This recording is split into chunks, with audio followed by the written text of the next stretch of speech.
एक बार की बात है, एक गांव में एक किसान रहता था। उस किसान को जानवर पालने का बहुत शौक था। उसके पास पहले से ही बहुत सारी भैंसें थी, जिनका दूध बेचकर वह अपना घर चलाया करता था। तो एक दिन उस किसान ने एक खरगोश और एक बंदर को भी अपने घर में पाल लिया।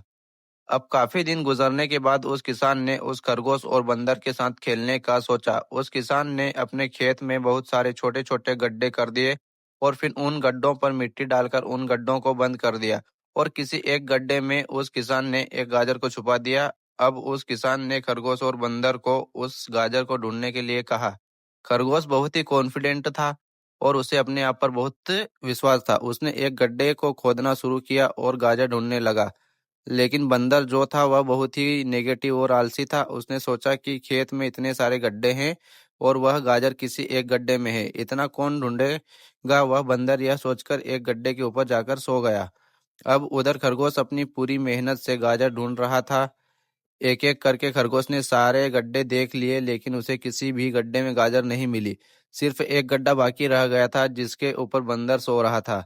अब खरगोश बंदर के पास जाता है और उसे उस गड्ढे पर से उठने के लिए कहता है। जैसे ही बंदर उस गड्ढे पर से उठता है, खरगोश गड्ढा खोदकर गाजर बाहर निकाल लेता है और अपने मालिक को ले जाकर दे देता है। बंदर यह देखकर हैरान हो जाता है कि जिस गड्ढे के ऊपर वह इतनी देर से सो रहा था, गाजर उसी के अंदर थी। वह सिर्फ एक बार खोद कर देख लेता तो गाजर उसे मिल जाती और वह मालिक की नजरों में बड़ा बन जाता। यही सोचकर वह अपने किए पर पछता रहा था। दोस्तों, इस कहानी से हमें तीन बहुत बड़ी सीखें मिलती है। पहली यह है कि हमें कभी भी अपने काम के प्रति नेगेटिव नहीं सोचना चाहिए। जैसे उस बंदर ने सोचा कि इतने सारे गड्ढे हैं और गाजर किस गड्ढे में है, पता नहीं। यही सोचकर उसने काम को अपने लिए बड़ा बना दिया। और दूसरी सीख हमें इस कहानी से यह मिलती है कि हमें एटलीस्ट कोशिश भी तो करनी चाहिए, क्योंकि हम जब तक कोशिश नहीं करेंगे किस्मत भी हमारा साथ नहीं देगी। अगर वो बंदर जिस गड्ढे पर सोया हुआ था वहां से ही गाजर को ढूंढना शुरू करता तो उसे गाजर मिल जाती, लेकिन उसने कोशिश ही नहीं किया। और तीसरी सीख हमें इस कहानी से यह मिलती है कि हमें जल्दी ही हार नहीं माननी चाहिए। अब हमें नहीं पता है कि हमें अपने काम में कौन से साल में कामयाबी मिलेगी।